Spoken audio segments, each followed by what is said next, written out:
So hello guys, very good morning. Finally ರಾಮೇಶ್ವರಂಗೆ ಹೊರಡುವಂಥ ಸಮಯ ಬಂದಿದೆ. ಟೈಮ್ ಬಂದುಬಿಟ್ಟು ಆಲ್ಮೋಸ್ಟ್ 5:30, 6 o'clock ಮೀಟಿಂಗ್ ಪಾಯಿಂಟ್ ಹತ್ರ ಇರಬೇಕು, ಅತ್ತಿಬೆಲೆ ಟೋಲು. ಸೊ ಇಲ್ಲಿಂದನೇ ಅತ್ತಿಬೆಲೆ ಟೋಲ್ಗೆ ಆಲ್ಮೋಸ್ಟ್ 45 minutes ಇದೆ ಡಿ ವಿ ಅವ್ರ ಮನೆಯಿಂದ. ಸೊ ಎಲ್ಲ ಲಗೇಜ್ ಡಿ ವಿ ಗಾಡಿಯಲ್ಲೇ ಇರುತ್ತೆ. ಒಂದು ಕಾರ್ಬೊನಾಡೋ ಮಾಟ್ ಪ್ಯಾಕು, ಆಮೇಲೆ ಒಂದು ಟಾಪ್ ಬಾಕ್ಸ್.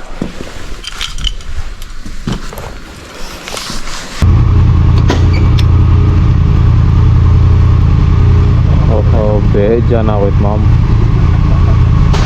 ಆ್ಯಕ್ಚುಲಿ ಮಿರರಲ್ಲಿ ನೋಡೋಕ್ಕೆ ಆಗ್ತಾಯಿಲ್ಲ.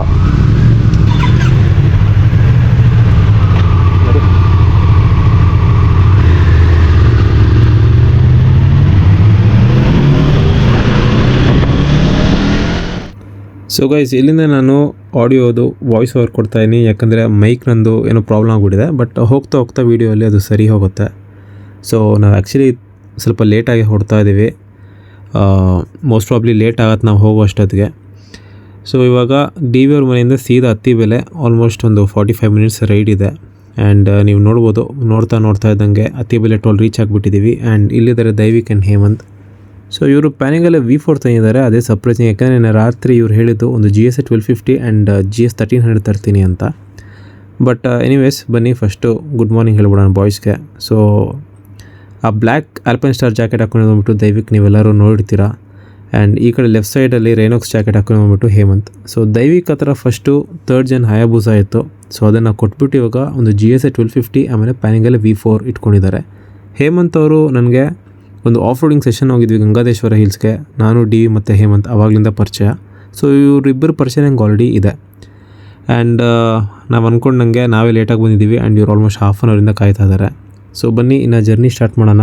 ಯಾಕಂದರೆ ಇವತ್ತು 600 kilometers ಕವರ್ ಮಾಡಬೇಕು.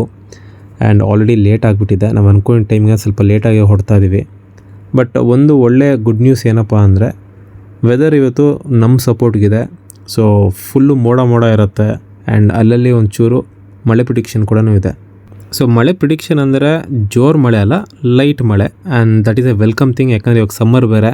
ಸೊ ಮಳೆ ಬಿದ್ದರೆ ಒಂದು ಸ್ವಲ್ಪ ನಮಗೆ ಕೂಲಾಗೇ ಇರುತ್ತೆ. ಬಟ್ ಇದಕ್ಕಂತ ಏನು ರೈನ್ ಗೇರ್ ಎಲ್ಲ ಯಾರೂ ತೊಗೊಂಡಿಲ್ಲ. ಡಿ ವಿ ಒಬ್ಬ ತೊಗೊಂಡಿದ್ದಾನೆ. ಬಟ್ ನಾನು ಮಳೇಲಿ ನೆನ್ಕೊಂಡೇ ಓಡಿಸ್ಬೇಕಂತ ರೈನ್ ಗೇರ್ ತಂದಿಲ್ಲ, ಯಾಕಂದರೆ ಸಿಕ್ಕಾಪಟ್ಟೆ ಹೀಟ್ ಇರುತ್ತೆ ತಮಿಳ್ನಾಡಲ್ಲಿ. ಆ್ಯಂಡ್ ನೀವು ನೋಡ್ಬೋದು ರೈಟ್ ಸೈಡಲ್ಲಿ ಕರ್ನಾಟಕ ಬಾರ್ಡರ್ ಪಾಸ್ ಆಗ್ತಾಯಿದ್ದೀವಿ. And we are into Tamil Nadu. So Tamil Nadu ಅಲ್ಲಿ ಒಂದು ಒಳ್ಳೆ ನನಗೆ ಇಷ್ಟ ಆಗೋ ವಿಷಯ ಏನಪ್ಪ ಅಂದರೆ, ರೋಡ್ಸು ಸೂಪರಾಗಿರುತ್ತೆ. ಸೊ ಇವಾಗ ಕೃಷ್ಣಗಿರಿ ತನಕ ಒಂದು ಚೂರು ಪ್ರಾಬ್ಲಮ್ ಇದೆ, ಫ್ಲೈಓವರ್ ಕನ್ಸ್ಟ್ರಕ್ಷನ್ಸ್ ಮಾಡ್ತಾ ಇದ್ದಾರೆ. ಬಟ್ ಒನ್ಸ್ ನಾವು ಕೃಷ್ಣಗಿರಿ ದಾಟಾದ ಮೇಲೆ ರೋಡ್ಸ್ ಮಾತ್ರ ಬ್ಯೂಟಿಫುಲ್ ಆಗಿರುತ್ತೆ. ಆ್ಯಂಡ್ ನೀವು ನೋಡ್ಬೋದು ಆಲ್ಮೋಸ್ಟ್ ಕೃಷ್ಣಗಿರಿ ದಾಟಿಬಿಟ್ಟಿದ್ದೀವಿ. ಆ್ಯಂಡ್ ರೋಡ್ಸ್ ಒಂದು ಸ್ವಲ್ಪ ಓಪನ್ ಅಪ್ ಆಗಿದೆ. But still there is light traffic, ಯಾಕಂದರೆ ಇವತ್ತು ಸಂಡೇ ಮಾರ್ನಿಂಗ್ ಅಲ್ವಾ. ಸೊ ಸಂಡೇ ಮಾರ್ನಿಂಗ್ ಟ್ರಾಫಿಕ್ ಇದ್ದೇ ಇರುತ್ತೆ. ಬಟ್ ಹೋಗ್ತಾ ನೀವೇ ನೋಡ್ಬೋದು ಇನ್ನಷ್ಟು ಕ್ಲಿಯರ್ ರೋಡ್ಸು, ಇನ್ನಷ್ಟು ಬ್ಲ್ಯಾಕ್ ಸ್ಮೂತ್ ರೋಡ್ಸು ನಮಗೆ ಸಿಗುತ್ತೆ. ಸೊ ನೀವು ನೋಡ್ಬೋದು ಆಲ್ರೆಡಿ ಬಾರ್ಸಕ್ಕೆ ಸ್ಟಾರ್ಟ್ ಮಾಡಿಬಿಟ್ಟಿದ್ದೀವಿ. ಸೊ ಲೇಟ್ ಆಯ್ತಲ್ಲ ಹೊರಡೋದು, ಅದರಿಂದ ಒಂದು ಸ್ವಲ್ಪ ಪೇಸ್ ಪಿಕಪ್ ಮಾಡೋಣ ಅಂತ ಬ್ಯಾಟಿಂಗ್ ಮಾಡ್ತಾಯಿದ್ದೀವಿ. ಸೊ ನೀವು ನೋಡ್ಬೋದು ರೋಡ್ಸ್ ಎಷ್ಟು ಬ್ಯೂಟಿಫುಲ್ಲಾಗಿ ಓಪನ್ ಅಪ್ ಆಗಿದೆ ಅಂತ. ಸೊ ಪ್ಯಾನಿಗಲ್ಲ ಜೊತೆ ಆಟಾಡ್ತಾ ಇದ್ದೀನಿ. ADV ಬಾಯ್ಸ್ ಒಂದು ಸ್ವಲ್ಪ ಹಿಂದೆ ಇದ್ದಾರೆ. But we are really enjoying the ride. So ಬೈಕ್ಸ್ನ ಆದಷ್ಟು ಪುಷ್ ಮಾಡ್ತಾ ಇದ್ದೀವಿ.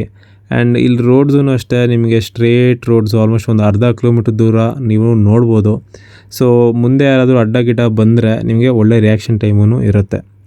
ಸೊ ಲಿಟ್ರಲಿ ಇಲ್ಲಿ ರೋಡ್ಸ್ ಎಷ್ಟು ಚೆನ್ನಾಗಿದೆ ಅಂದರೆ ತಮಿಳ್ನಾಡಲ್ಲಿ ನೀವು ಯಾವುದಾದ್ರು ಸ್ಪೋರ್ಟ್ಸ್ ಕಾರು ಅಥವಾ ಒಳ್ಳೆ ಸೂಪರ್ ಸ್ಪೋರ್ಟ್ ತೊಗೊಂಬಂದರೆ ತುಂಬಾ ಎಂಜಾಯ್ ಮಾಡ್ತೀರಾ.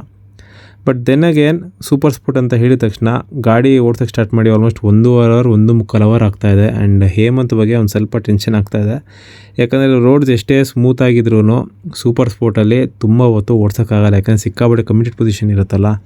ಸೊ ಅದಕ್ಕಂತಲೇ ಇವಾಗ ಗಾಡಿನ ಸೈಡ್ಗೆ ಹಾಕ್ಕೊಂಡಿದ್ದೀವಿ.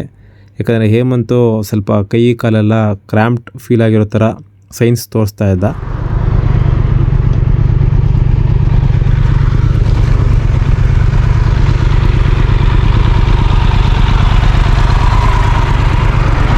ಆಗ್ತಾಯಿದೆ ಹಂಗೆ ಆಗುತ್ತೆ. ಬರೀ ಬ್ರಿಸ್ಟ್ ಏನು ಬರ್ತಾಯಿತ್ತು, ಇದು ಫ್ರೆಶ್ ಆಗ್ತಾಯಿತ್ತಲ್ಲ. ಓಕೆ ಅಷ್ಟೇ, ಇನ್ನೇನಿಲ್ಲ. ಓಡಿಸ್ತೀರಂದರೆ ಓಡಿಸಿ, ಹಂಗೆ ಅಲ್ಲ ನಿಮ್ಗೆ ಇಷ್ಟ ಅಲ್ಲ. ಇವಾಗ ನಿಂತಿದೆಯಲ್ಲ, ಸ್ವಲ್ಪ ದೂರ ರಿಲ್ಯಾಕ್ಸ್ ಮಾಡಿಕೊಂಡು ಸ್ವಲ್ಪ ದೂರ ಓಡಿಸಿ, 50 kilometers.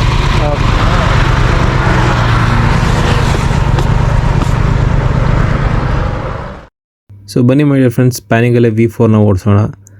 ಸೊ ನಮ್ಮ ಡೆವಿಲ್ ಓಡಿಸಿ ತುಂಬಾ ದಿನ ಹೋಗಿತ್ತು. ಸೊ ಗಾಡಿ ಟಚ್ ಹೊರ್ಟೋಗಿದೆ. ಸೊ ಯಾವುದೇ ಗಾಡಿ ನೀವು ತುಂಬ ದಿನ ಆದಮೇಲೆ ಓಡಿಸ್ತಾ ಇದ್ದೀರಾ ಅಥವಾ ಯಾವ್ದಾದ್ರು ಹೊಸ ಗಾಡಿನ ಓಡಿಸ್ತಾ ಇದ್ದೀರಾ ಅಂದರೆ ನನ್ನ ರೆಕಮೆಂಡೇಷನ್ ಏನಪ್ಪ ಅಂದರೆ ಫಸ್ಟ್ ಫ್ಯೂ ಕಿಲೋಮೀಟರ್ಸ್ ತುಂಬ ಸ್ಲೋ ಆಗಿ ಓಡಿಸಿ. ಯಾಕಂದರೆ ನಿಮ್ಮ ಮೈಂಡು ಆ ಗಾಡಿಗೆ ಕ್ಯಾಲಿಬ್ರೇಟ್ ಆಗಬೇಕು. ಆಕ್ಸಿಲರೇಷನ್ ಯಾವ ರೀತಿ ಇರುತ್ತೆ, ಬ್ರೇಕಿಂಗ್ ಯಾವ ರೀತಿ ಇರುತ್ತೆ, ಸೊ ಸಸ್ಪೆನ್ಷನ್ ಸೆಟಪ್ಪು, ಬೈಕ್ ಯಾವ ರೀತಿ ರಿಯಾಕ್ಟ್ ಆಗುತ್ತೆ, ಇದನ್ನೆಲ್ಲ ನಿಮ್ಮ ಮೈಂಡ್ ಕ್ಯಾಲಿಬ್ರೇಷನ್ ಆದಮೇಲೆ ನೀವು ಗಾಡಿನ ಪುಷ್ ಮಾಡೋದ್ರಲ್ಲಿ ಅರ್ಥ ಇರುತ್ತೆ. ನಾನು ಇವಾಗ ಗಾಡಿನ ಒಂದು ಸ್ವಲ್ಪ ಪುಷ್ ಮಾಡ್ತಾ ಇದ್ದೀನಿ, ಯಾಕಂದರೆ ಆಲ್ಮೋಸ್ಟ್ ಒಂದು 30 ಕಿಲೋಮೀಟರ್ಸ್ವರೆಗೂ I took time. So that is the right way to do it. And ನೀವು ನೋಡ್ಬೋದು ಪ್ಯಾನಿಗಲ್ಲೇ V4 ಮಾತ್ರ ಚಿಂದಿ ಪಿಕಪ್ ಗುರು, ಸೀರಿಯಸ್ಸಾಗಿ ಹೇಳ್ತೀನಿ. ಯಾವುದೇ ಲೀಟ್ರ್ ಕ್ಲಾಸ್ ಬರಲಿ ಇದ್ರ ಥರ ಆ್ಯಕ್ಸಲ್ರೇಷನ್ನು, ಇದ್ರ ಥರ ಬ್ರೇಕಿಂಗು ನಾನು ಆ್ಯಕ್ಚುಲಿ ಎಲ್ಲೂ ನೋಡಿಲ್ಲ. ಸೊ ಲಾಸ್ಟ್ ಒಂದು 2 ಇಯರ್ಸಲ್ಲಿ ಡಿ ವಿ ಪರಿಚಯ ಆದಮೇಲೆ ನಾನು ಆಲ್ಮೋಸ್ಟ್ ಎಲ್ಲ ರೀತಿಯ ಸೂಪರ್ ಸ್ಪೋರ್ಟ್ನ ಓಡಿಸ್ಬಿಟ್ಟಿದ್ದೀನಿ. R1M ಆಗಿರ್ಬೋದು ಅಥವಾ ಫೈರ್ಬ್ಲೇಡ್ SP ಆಗಿರ್ಬೋದು, SV4 1100 factory, ZX10 RR. So ಈ ಥರ rarest of the rarest super ಬೈಕ್ಸ್ನ ಬರೀ ಓಡಿಸೋದಲ್ಲೇ ಅದರ ಲಿಮಿಟ್ಸ್ಗೆ ಪುಷ್ ಮಾಡಿದ್ದೀನಿ. ಬಟ್ ಪ್ಯಾನಿಗಾಲೆ V4S ಈ ಲೆವೆಲ್ಗೆ ನಾನು ಯಾವ ಗಾಡಿನೂ ನೋಡಿಲ್ಲ ಗುರು. ಸೊ ಲಿಟ್ರಲಿ ನಿಮಗೆ 6th ಗೇರಲ್ಲಿ 270 280 ಆ ಸ್ಪೀಡ್ಸಲ್ಲಿ ನಿಮ್ಗೆ ಯಾವುದೇ ರೀತಿಯ ಲ್ಯಾಗ್ ಇರೋದಿಲ್ಲ.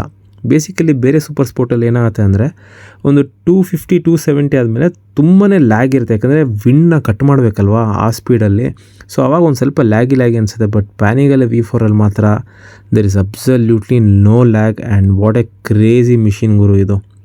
ಹಾನೆಸ್ಟ್ಲಿ ಈ ಗಾಡಿ ಕೊಟ್ಟಿರೋಷ್ಟು ಮಜಾ ನನಗೆ ಯಾವ ಗಾಡಿನೂ ಕೊಟ್ಟಿಲ್ಲ.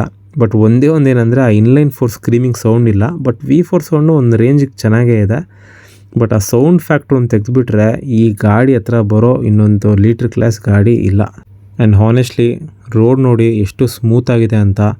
ಈ ಗಾಡಿನ ಪುಷ್ ಮಾಡೋಕ್ಕಂತಲೇ ಹೇಳಿ ಮಾಡಿಸಿರೋ ಥರ ಇದೆ road. And that is why I like Tamil Nadu roads. So almost next toll ಬೂತ್ವರೆಗೂ ಬಂದುಬಿಟ್ಟಿದ್ದೀನಿ. ಆ್ಯಂಡ್ ಬಾಯ್ಸ್ ಒಂದು ಸ್ವಲ್ಪ ಹಿಂದೆ ಇದ್ದಾರೆ. ಆ್ಯಂಡ್ ನೀವು ಪ್ಯಾನಿಗಲ್ಲೇ ಡ್ಯಾಶ್ಬೋರ್ಡ್ ನೋಡಿದ್ರೆ ಲೆಫ್ಟ್ ಸೈಡಲ್ಲಿ ನಿಮಗೆ ಲೋ ಫ್ಯೂಯಲ್ ವಾರ್ನಿಂಗ್ ಸ್ಟಾರ್ಟ್ ಆಗಿದೆ. ಸೊ ಇಷ್ಟೆಲ್ಲ ಬಾರಿಸ್ಕೊಂಬಂದಲ್ಲ. ಸೊ ಪೆಟ್ರೋಲ್ ಖಾಲಿ, ಒಳ್ಳೆ ನೀರು ಕುಡ್ದಂಗೆ ಕುಡಿತಾ ಇದೆ. ಆ್ಯಂಡ್ ಸರ್ಪ್ರೈಸಿಂಗ್ಲಿ ಏನಪ್ಪ ಅಂದರೆ ಪ್ಯಾನಿಗಲ್ಲೇ ಎಲ್ಲೆಲ್ಲಿ ನಿಲ್ಲಿಸಿ ಪೆಟ್ರೋಲ್ ಹಾಕ್ಸ್ತಾ ಇದ್ದೀವೋ R3ಗೂ ಅಲ್ಲೇ ನಿಲ್ಲಿಸಿ ಪೆಟ್ರೋಲ್ ಹಾಕ್ಸ್ತಾ ಇದ್ದೀವಿ. ಸೊ ಅದು ಏನು ಮೈಲೇಜ್ ಕೊಡ್ತಾ ಇದೆಯೋ ಇಲ್ವೋ ಗೊತ್ತಿಲ್ಲ. ಆಬ್ವಿಯಸ್ಲಿ ಅದು ರೆಡ್ ಲೈನ್ ಮಾಡ್ತಾ ಇದ್ದೀವಿ. ಬಟ್ ಪ್ಯಾನಿಗಲ್ಲೇ ಅಷ್ಟು ಎಂತಕ್ಕೆ ಮೈಲೇಜ್ ಕೊಡ್ತಾ ಇದೆ R3 ಅಂತ ಗೊತ್ತಾಗ್ತಾ ಇಲ್ಲ. ಸೊ ಮತ್ತೊಂದು ಬ್ರೇಕ್ ತೊಗೊಳ್ತಾ ಇದ್ದೀವಿ. ಆ್ಯಂಡ್ ಈ ಬ್ರೇಕ್ ಆದಮೇಲೆ ನನ್ನ ಆಡಿಯೋ ಸರಿ ಹೋಗುತ್ತೆ, ಇನ್ನು ವಾಯ್ಸ್ ಓವರ್ ಏನು ನೆಸೆಸಿಟಿ ಇರಲ್ಲ. ಸೊ ಒಂದು ಸಣ್ಣ ಬ್ರೇಕ್ ನಂತರ will continue our journey. A few moments later. Okay, ಇನ್ನು 4 ಅವರ್ ಅಲ್ಲ ಮಚ್ಚ? ಮೋಸ್ಟ್ ಪ್ರಾಬ್ಲಿ 3:30 ಆಗ್ಬೋದು. ಈಗ 11:30, 11:30 to 12:30, 1:30, 1:30 ಲಂಚ್ ಬ್ರೇಕ್ ಎಲ್ಲ ಸೇರಿಸಿ ಒಂದು 4 ಅವರ್.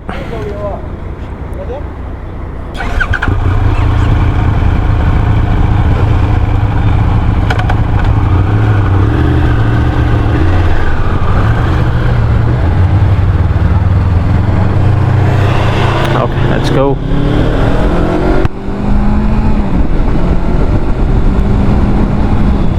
ಹೆಲ್ಮೆಟ್ ವೈಸರ್ ಕ್ಲೀನ್ ಮಾಡ್ಕೋಬೇಕಿತ್ತು ಮಚ್ಚ.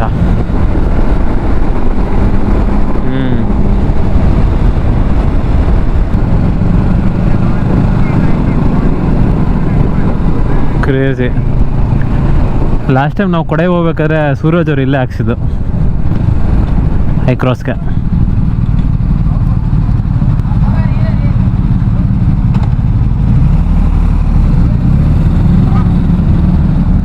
ನಾರ್ಮಲ್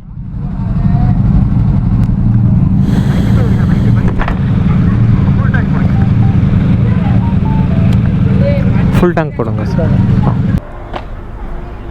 1000 பண்ணுங்க மேடம், பாருங்க ஆல்மோஸ்ட். இல்லை நான் எடுத்தேன், சிந்தாம எடுத்தேன், கை எடுங்க. ஓகே ஓகே, எடுங்க மேடம். ஓகே,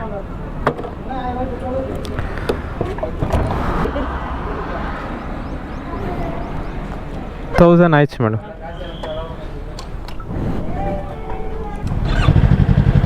ಮೂರನೇ ಫುಲ್ ಟ್ಯಾಂಕ್ ಇದು, ಇನ್ನು 200 ಕಿಲೋಮೀಟ್ರ್ ಇದೆ. ಸೊ ಈ ಫುಲ್ ಟ್ಯಾಂಕಲ್ಲಿ ಮೋಸ್ಟ್ ಪ್ರಾಬ್ಲಿ ಹೊಟ್ಟೋಗ್ಬಿಡ್ಬೋದು, ನೋಡೋಣ.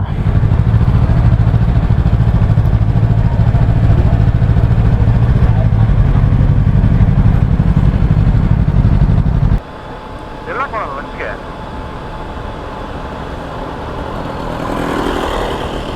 ದಿಂಡಿಗಳೆಲ್ಲ ಹಾಕೊಂಬಿಡೋಣ ಬಾ ಮಚ್ಚ. Let's have some biryani. ಹಂಗದ್ಯಾ? ರಂಜಾನ್ ನಿಲ್ಸೋಣ ಅಂತ ಅವನೇ ದಿಂಡಿಗಲ್ಲು. ಸರಿ ಹಾಕೊಂಬಿಡೋಣ ಕೊಬ್ಬರಿ ಮತ್ತೆ.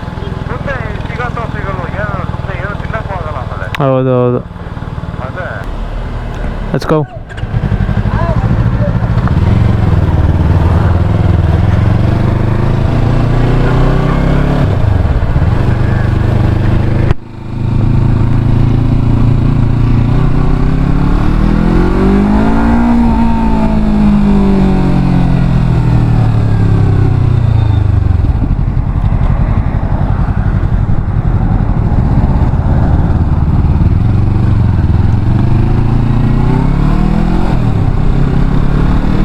ಮೋಡ ಇರೋದಕ್ಕೆ ಹೆಂಗೋ ಪರವಾಗಿಲ್ಲ ಮಚ್ಚ, ಮೋಡ ಇರೋದಕ್ಕೆ ಹೆಂಗೋ ಪರವಾಗಿಲ್ಲ. ಮೋಡಗಳೇ ಇಲ್ಲ ಅಂದರೆ ಸೀದೋಗ್ತಾ ಇದ್ವಿ ಇಷ್ಟೊತ್ತಿಗೆ.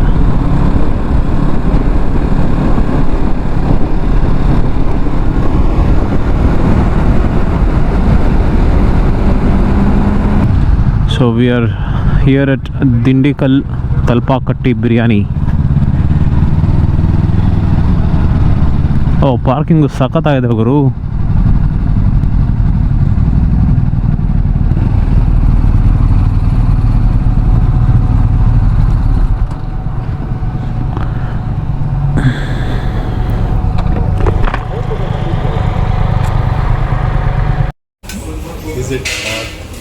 ಒರಿಜಿನಲ್ ತಲಪಾಕಟ್ಟಿ ಬಿರಿಯಾನಿ.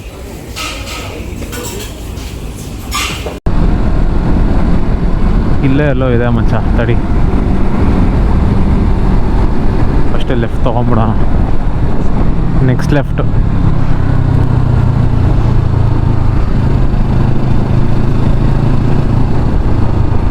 ಹಾಂ ಇದೆ ಮಚ್ಚ, ಈ ಲೆಫ್ಟೇನೆ.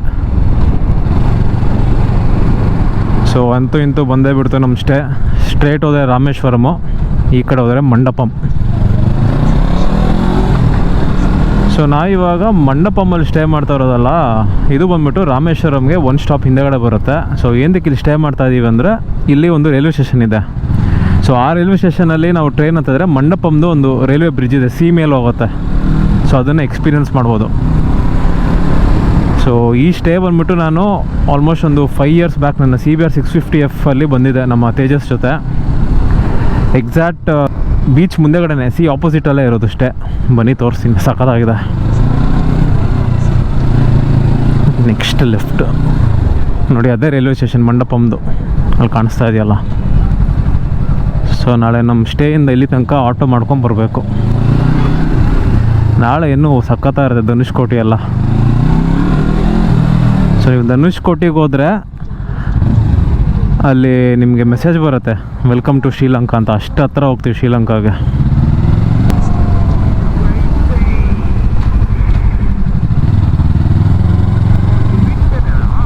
ಹೌದು ಹೌದು ಹೌದು, ಬೀಚ್ ಮುಂದೆನೇ ಬರುತ್ತೆ. Blue waters Mandapam. ಓ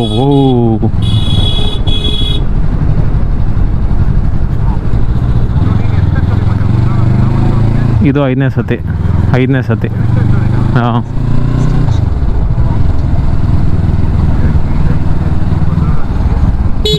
ಐದನೇ ಸತಿಯಲ್ಲಿ 4 ಸತಿ ಬೈಕಲ್ಲೇ, ಇದು 4th ಟೈಮ್ ಬೈಕಲ್ಲಿ. ಒಂದು ಸತಿ ಕಾರಲ್ಲಿ ಬಂದಿದ್ದೀನಿ.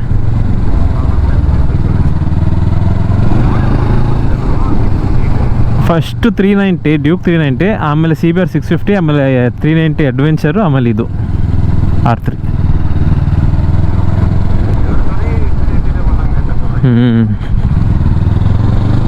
ಇದೆ ಮಚ್ಚ ನಮ್ಮ ಸ್ಟೇ.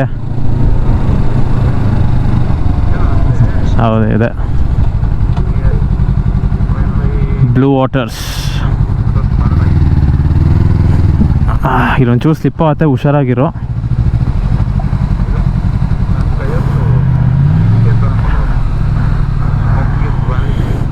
ಲಾಸ್ಟ್ ಟೈಮ್ ಇಲ್ಲಿ ಬಂದಾಗ ಒಂದು ಜರ್ಮನ್ ಹುಡುಗಿ ಸಿಕ್ಕಿದ್ಲು ಮಚ್ಚ,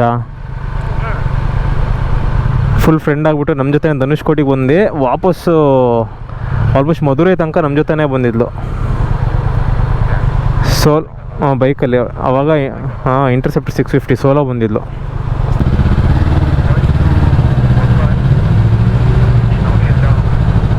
ಓ ಮಚ್ಚ ಹೆವಿ ಸ್ಲಿಪ್ ಆಗ್ತಾಯಿದೆ. ಅಲ್ಲೇ ಹಾಕ್ಬಿಡು ಮಾಮ್, ಗೇಟ್ ಹತ್ರನೇ ಹಾಕ್ಬಿಡು, ರಿಸ್ಕ್ ತೊಗೋಬೇಡ. ಹೇಳಿ ಒಂದು ನಿಮಿಷ ಬರ್ತೀನಿ ಹೇಳ್ಬೇಕಂದ್ರೆ. ಓ ಇಲ್ಲಿ ನಿಲ್ತಾನೂ ಇಲ್ಲ ಮಚ್ಚ, ಅದಕ್ಕೆ ಅಲ್ಲೇ ಇರೋ ಒಂದು ನಿಮಿಷ ತಡಿ, ಒಂದು ನಿಮಿಷ ಕಲ್ ತರ್ತಾರೆ ತಡಿ ಮಾಮ್.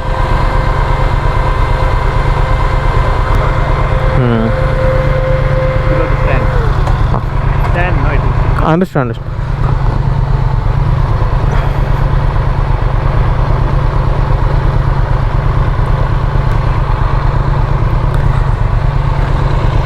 ಮಚ್ಚ ತಡಿ ಒಂದು ನಿಮಿಷ ಬಂದೆ. ಅದು ಒಂದು ಸ್ವಲ್ಪ ಮಣ್ಣು ತೆಗಿಬೇಕು ತಡಿ ಮ್ಯಾಮ್. ಹಾಂ ನಿನ್ನ ಗಾಡಿ ವೇಟ್ಗೆ ಅದು ಹೊಟ್ಟೋಗ್ಬಿಡುತ್ತೆ ಕೇಳಕ್ಕೆ. ಇಲ್ಲ ಮಚ್ಚ ತಡಿ ಒಂದು ನಿಮಿಷ ತಡಿ ಒಂದು ನಿಮಿಷ ತಡಿಯೋ ಒಂದು ನಿಮಿಷ.